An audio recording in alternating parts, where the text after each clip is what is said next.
പ്രിയപ്പെട്ട പ്രേക്ഷകരെ, ഈ വാർത്താ ദിനത്തിൽ വളരെ പ്രധാനപ്പെട്ട മറ്റൊരു വാർത്തയിലേക്ക്. തിരുവനന്തപുരം നെടുമങ്ങാട് കോളേജിൽ കത്തിക്കരിഞ്ഞ നിലയിൽ കണ്ടെത്തിയ മൃതദേഹം കോളേജ് ഉടമയുടേതാണോ എന്ന് ഉറപ്പിക്കാൻ പോലീസ്. DNA സാമ്പിളുകൾ ഇന്ന് പരിശോധനയ്ക്ക് അയക്കും. കൂടുതൽ ദൃക്സാക്ഷികളുടെ മൊഴി ഇന്ന് രേഖപ്പെടുത്തും.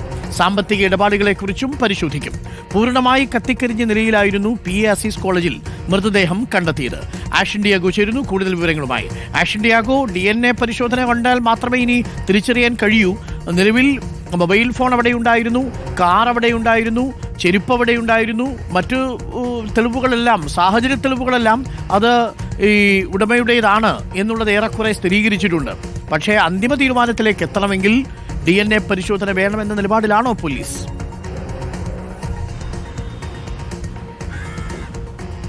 ഡോക്ടർ അരുൺ, ഈ മരിച്ചത് അത് ഈ കോളേജ് ഉടമ തന്നെയാണോ എന്ന് സ്ഥിരീകരിക്കണമെങ്കിൽ പോലീസിന് ഈ ഒരു DNA പരിശോധനാ ഫലം ലഭിച്ചേ മതിയാകൂ. പക്ഷേ മറ്റൊരു കാര്യം, ഈ ഒരു കേസ് അടിമുടി ദുരൂഹത നിറഞ്ഞ ഒരു സംഭവമായി മാറിയിരിക്കുകയാണ്.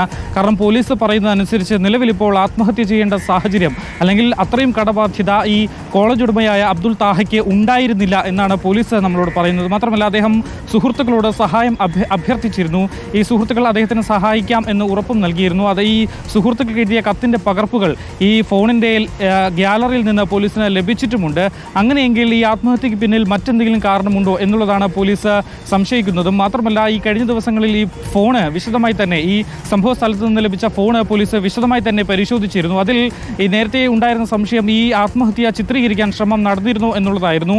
പക്ഷേ നിലവിൽ ഇപ്പോൾ ഈ ഫോണിൽ നിന്നും ആത്മഹത്യ ചിത്രീകരണം നടന്നതായി അല്ലെങ്കിൽ ആ ഒരു ചിത്രീകരണം നടന്നതായുള്ള തെളിവുകളൊന്നും ലഭിച്ചിട്ടില്ല. പകരം ഈ കത്തുകൾ മാത്രമാണ്, ചില കുറിപ്പുകൾ മാത്രമാണ് ഇത്തരത്തിൽ ലഭിച്ചിട്ടുള്ളത്.